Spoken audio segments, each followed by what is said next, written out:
It's time for coffee break. We are at Blackbeard Coffee Roasters in Greenville with our favorite barista, Lony, and today we're talking about how to take your coffee on the road. It's a versatile way to make it. You can either do it at home or elsewhere, wherever you are in the world, you can make it. So Lony, what are we doing today? So today we're gonna just learn another method of brewing our coffee, and this is one of my favorite parts of Coffee Break, is learning all the different ways that we can make our coffee at home or like Megan said, on the road. And it's very simple too. Yeah, it's a very simple contraption. So what we're talking about today is called the AeroPress.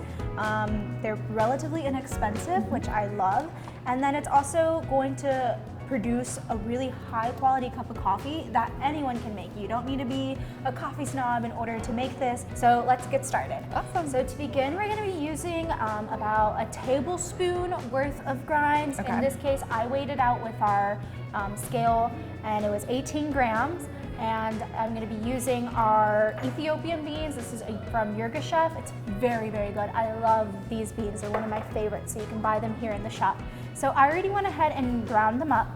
In this case, we're not gonna make it quite as fine as espresso, but it's also going to be a little bit less coarse than we would for a regular drip coffee machine. Yep. So if you have a grinder at home, you're gonna make sure it's a little bit in between the two, a little bit more on the fine side. And so does this typically make 1 cup of coffee, or can this make multiple cups of coffee? And it just kind of depends on how strong you want the flavoring to be. Since it is a smaller device, it usually is for 1 serving. However, if you wanted to share this with a friend and have a smaller beverage, because I have to stir it, you see that the water is already like pouring through, it's filtering through. So then this is our like top portion like of the your device. Yeah, so we're plunger. gonna create a suction with it. You essentially stop it because the pressure holds it up. Yep. It's pretty cool.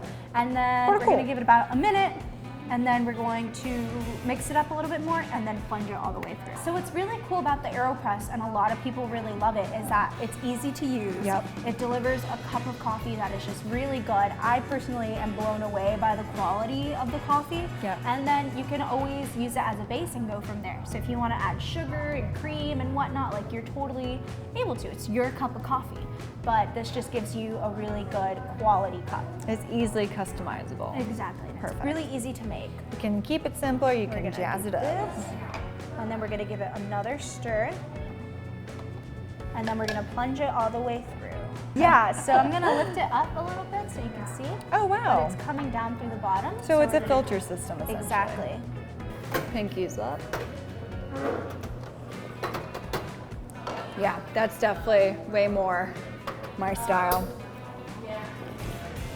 But it's so simple. You literally just need hot water, Yep. ground espresso, and then if you want to add in your creamer, your milk, or whatever substitute to add in some sort of a flavoring and make it a little bit more Customized. customized. That's exactly the perfect word. Lony, well, I didn't realize how many different ways there were to make coffee, especially when you're like out adventuring around. Right, so that's the things that we're gonna learn here at Coffee Break. Each week it's something new, a different way to make your own coffee. Well, I love it. And make sure to come back every week to Coffee Break to learn more about making coffee and enjoying a new beverage.